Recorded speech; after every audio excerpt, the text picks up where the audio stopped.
So here we are in DaVinci Resolve. We've got our video already loaded in and we've jumped into the Fusion page. So in order to achieve this effect, we have to use a camera tracker.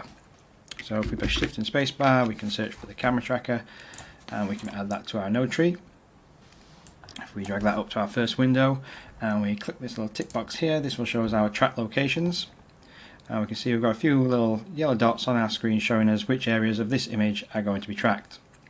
Now if you know how the camera tracker works already, you can skip ahead, but if you don't, I'll give you a quick overview on what these controls do and how we're going to track our scene to add our text and shadow in. First off, we have the detection threshold. Now the detection threshold is how much of a contrast there needs to be within the image for a tracking marker to be placed there. So if we drag this down, it's going to allow a lower contrast area to have a tracking marker placed against it. Now, higher tracking areas are going to give you a better track, but sometimes you might need to reduce the contrast to get enough tracks onto your scene to get a good tracking result. The minimum feature is how far spread out these tracking markers are going to be between each other. So if we drag this up, we'll see that the tracking markers become far spread out, so we don't get many tracking markers. If we drag it down, we see they become all clumped together and we get a lot more. So in order to try and get a good track on this image, I'm going to put the detection threshold up and see if I still get plenty of tracking markers, because it's got plenty of high contrast within this image. That's fine.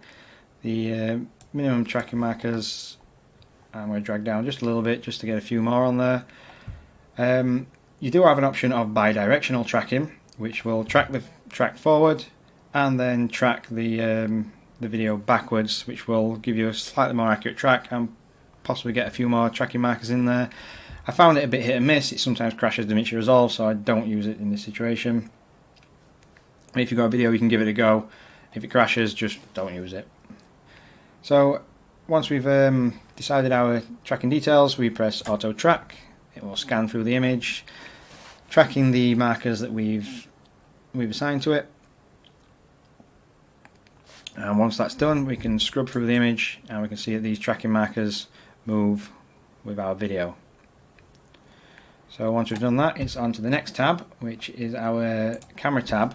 Now, ideally when you're doing camera tracking, you should know the focal length and the aperture size, so you can put these details in.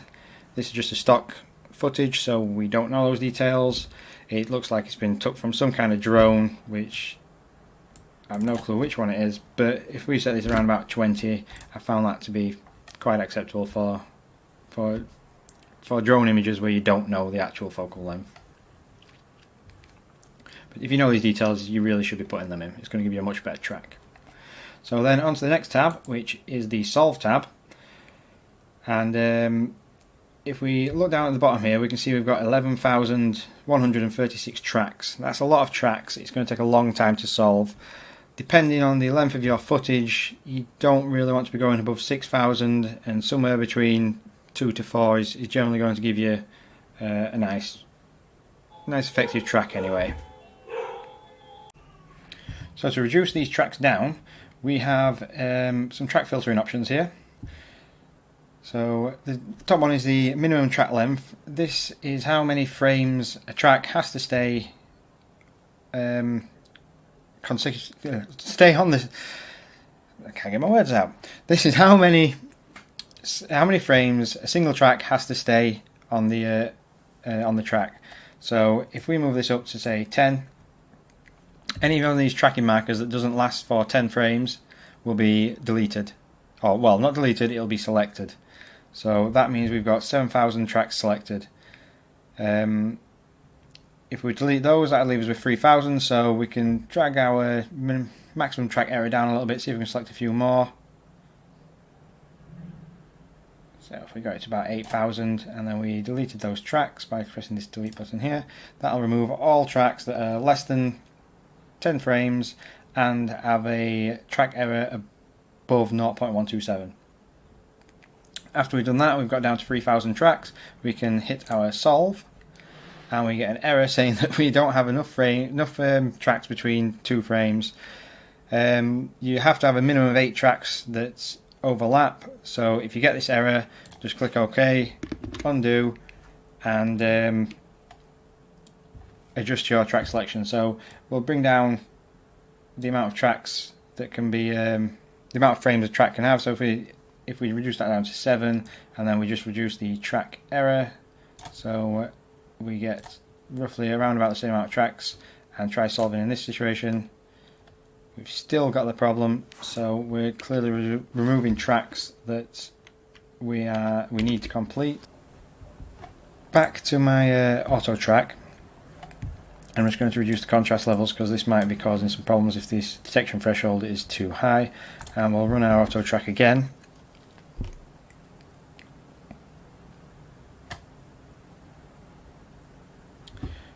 Go back to our Solve tab and just see if we can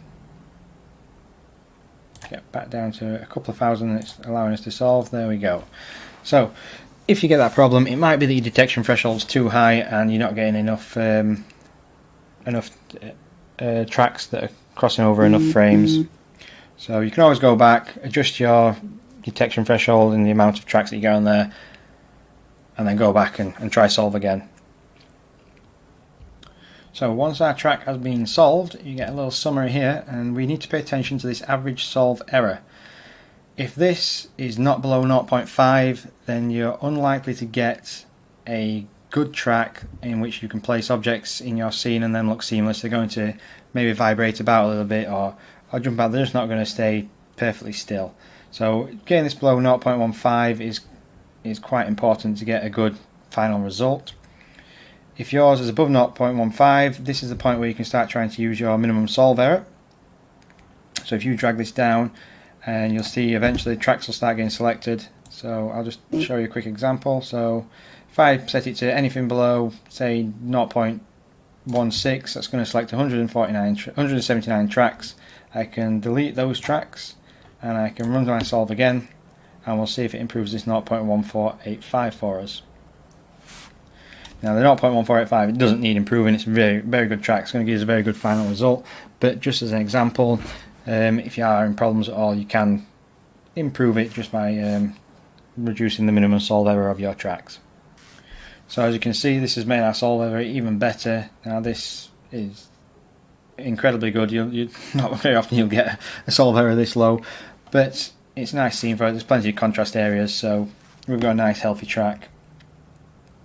So once we've completed our track, we need to jump into our export options, and if you expand this 3D scene transform, you'll see here it says aligned. Now what we need to do is we need to change this to unaligned, and this is going to allow us to set our ground plane up, which will become important later, and our origin point. So the origin point is anything that we input into this 3D scene. The origin point is where it's going to be defaultly placed for us to move it about. So I want my text to appear somewhere in the middle of this field, so if I select, find out which trackers are available, they'll highlight when they're available. So if I select those two there, and we'll use that as my origin point for importing my 3D text, I click set from selection, and that aligns the origin point with these two. Next is the ground plane, because the casting shadow is going to be up on this hillside, and we're going to use the ground plane to simulate the ground. We need the ground plane to align with this part of our image. So if I just do a box select and select as many of those planes as those trackers as I can, and I click set from selection for the ground plane, it's going to align the ground plane amongst these tracking markers here. So once we've done that, we change that to aligned, and then we hit our export button. And this is going to kick out 5 different nodes. We have the camera, which is the actual camera rotation. This is going to simulate the same camera movement in a 3D space. We've got merge to merge all our items together. We've got point cloud, which is all the little tracking markers in 3D space. And we've got our ground plane, which is the now in wireframe. If we turn that off, you can see there's a plane, and that should be aligned with our ground tracking markers, which if we look there, we can see it looks pretty well aligned. And we've got our output render. So if we drag our Merge 3D into our first window, it gives us all these items in a 3D environment. So the first thing I'm going to do is I'm going to go into the point cloud, and I'm just going to reduce the size of these points because they're very big and messy, so it makes them a lot clearer if we just reduce them down and easier to work with. So if we put our camera render into the second window, we can see what we're getting now. For the time being, we don't need the ground plane, so we're just going to disconnect the ground plane and we're going to move that to the side. And for organisation's sake, I'm just going to take the camera tracker out by pressing Shift, Select and moving it away. And I'm also going to disconnect the media out for now. So all we've got at the moment is our media in is running into our 3D scene, which is, as we can see, projected at the back of all our nodes. So now it's a case of adding in our 3D text. So we need our 3D text node. We'll drag that down here. We're just going to make it simple, and the 3D text is going to be shadows. So if I drag that into the 3D scene, we'll see now it appears where we set that origin point. Now I want this text aligned with these tractor marks that are running along the grass. So I'm going to select my 3D text. I could go into the transform and play around with the rotations in here until I got it somewhere I like, but I actually prefer myself doing it in the 3D window. So I'm just going to move this text along, and I'm going to just reduce the size a little bit. We'll add a bit of an extrusion.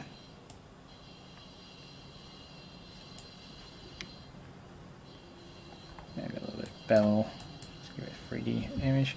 Right, so that's our text in our scene. If we went back to our first scene and we turn off high quality to speed it up, press play, we can see that our text is tracked to our video, and it looks like it's sitting on the floor.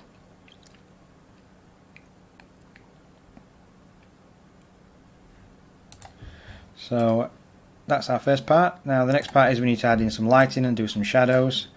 So I'm going to disconnect my media in from my camera. I'm going to put it straight to the media out, and then I'm going to use the camera renderer and I'm going to merge it on top of the media in and just organise this a little bit nicer. So now if we look at the media out, we get the same image we had before, but this is actually going to be the final image.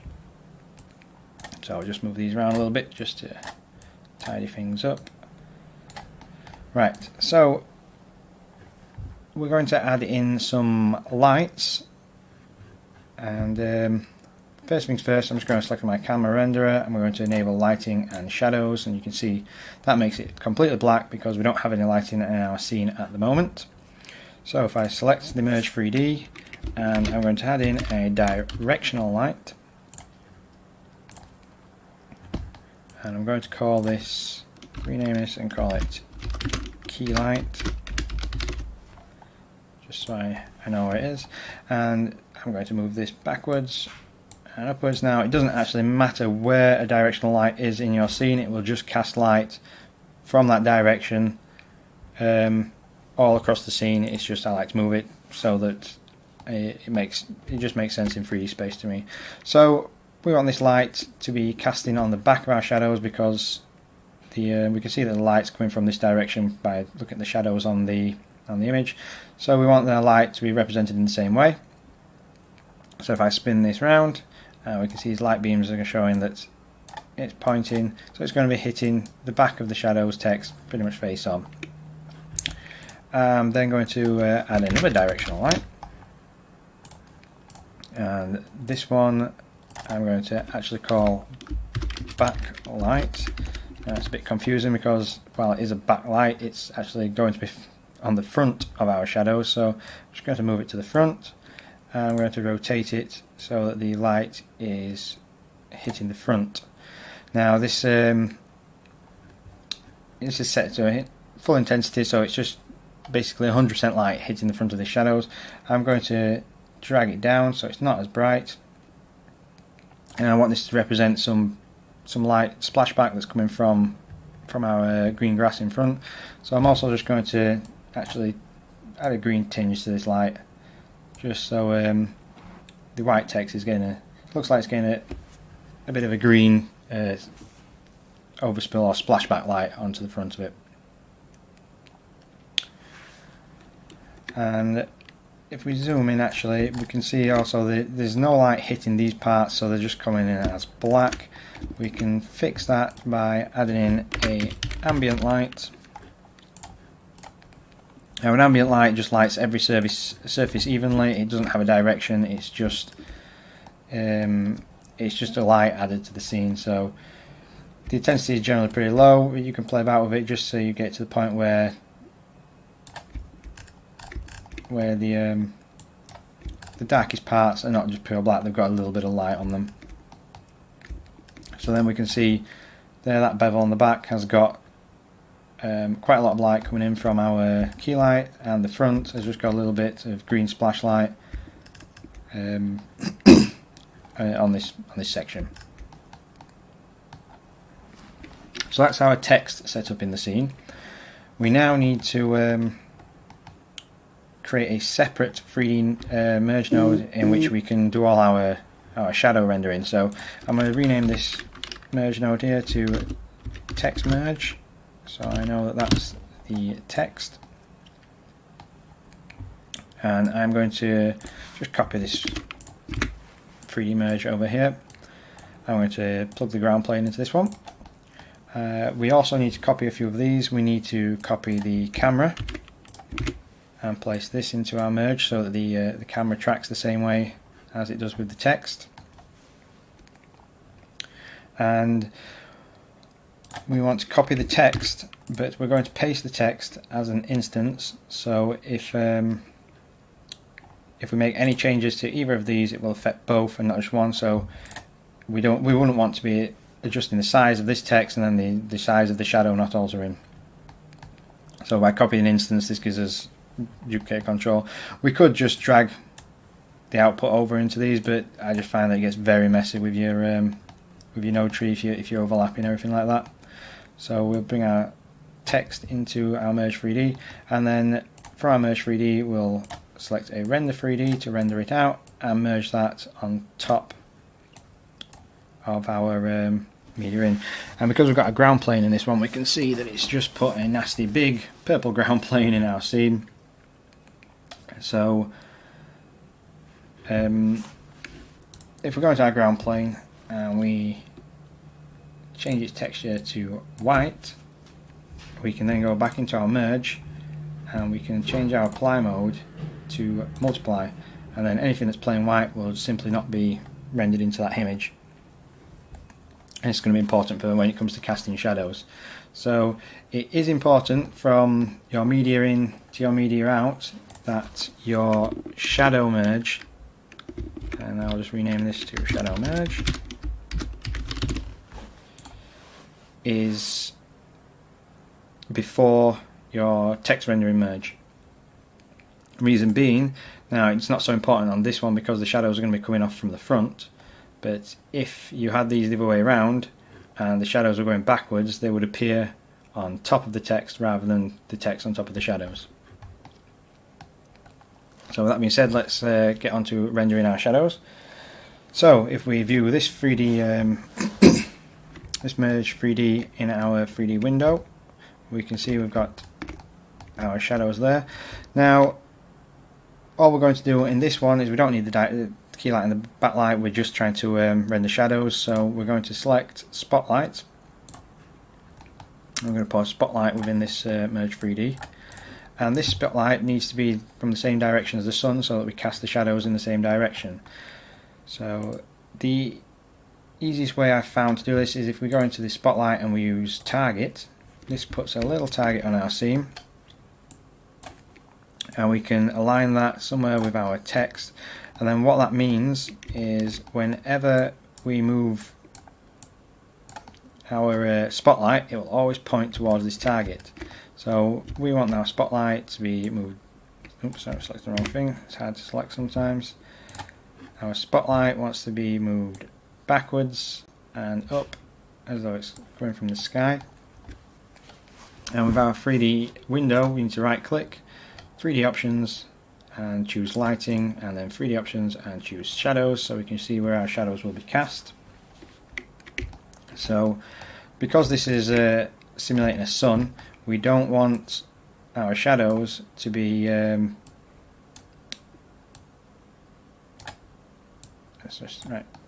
We don't want our shadows to be bulging out or look like the shadows are coming from a close light source, because this just does not resemble the sun. The shadows are going to be pretty much uniform all the way across, so to do this we need to move our spotlight quite far back, and then that will give us the appearance as though the shadows are coming from the sun and not from just some little spotlight from back and the shadows spreading out. Now because we move the spotlight back, we can see that the rendered shadow is really blocky and quite poor. So if we go into our spotlight node and we go to shadows, we've got shadow map size, and we can drag that up until we get a much better quality shadow representation. So we'll notice at the moment it's not actually showing in our final scene, and that's because within our render node we don't have lighting and shadows enabled. But when I do enable them, we get this horrible black mark from the ground plane that's also affecting everything, not just the shadows. So if we go into our ground plane and we, in the material tab, uncheck lighting, this turns it totally white and it's not affected by lighting, so when it comes through the merge and it gets multiplied, anything that's pure white is just multiplied out.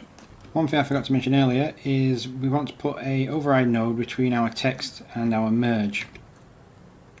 And the reason we want to do this is because we don't want the text rendering through this, we just want the shadow. So if I show the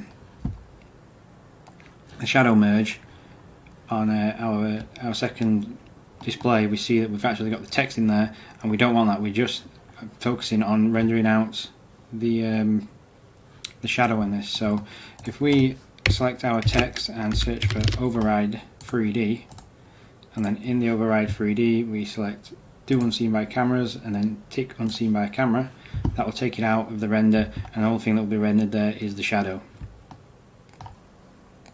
and we're left with just the darker areas. So now we've got the shadow casting on our scene in our final image. We could leave it at that, it doesn't look too bad, but if we notice, there's no softness to the edge of these shadows, they're very hard, and they're actually a different colour to the shadows that are being cast in the background, so they don't look as seamless as they should. So the first thing we're going to do is we're going to spotlight, and down at the bottom here within the shadows tab we have softness. If we change that to constant and we play about with this value, eventually should see it update and the softness of the shadow should change. Now that's far too soft, so I'll bring the softness down, and just so the point where the softness starts to match the same as the trees in the background. That looks about right. And the next thing is that this colour is nowhere near a match. These are much darker. These seem to be more like an aqua colour to them. Now, in the spotlight we have shadow colour, and if you try to change that aqua, nothing will happen. I seriously don't know why. If anybody does, I could inform me as to why this shadow colour doesn't affect the shadow colour. I would be appreciative, and I'm sure everyone else that was watching this video would appreciate that as well. So, the other option that we have is after our render, if we put in a colour corrector, and we can use the colour corrector to drag the colour closer to what the background is, and we play around with this until we get something that matches similar to those background colours. Now I'm quite happy with that, because while the background shadows do look kind of bluish, the front ground look much darker, so somewhere in between I'm quite happy with that. And then if we if you think the shadows are too long or too short, you can just play around with your spotlight and just raise the spotlight up or down, and that will adjust the length of these shadows. Now if it was a really long shadow and if it was coming over these trees, it's a case of having to mask these trees out, otherwise you're going to get shadow cast on trees where it wouldn't be cast. So you have to put a mask around that bush there just to eliminate those shadows. But our shadows aren't going to be cast that far anyway. Just adjust them so they're around about the same cast length as the trees behind them.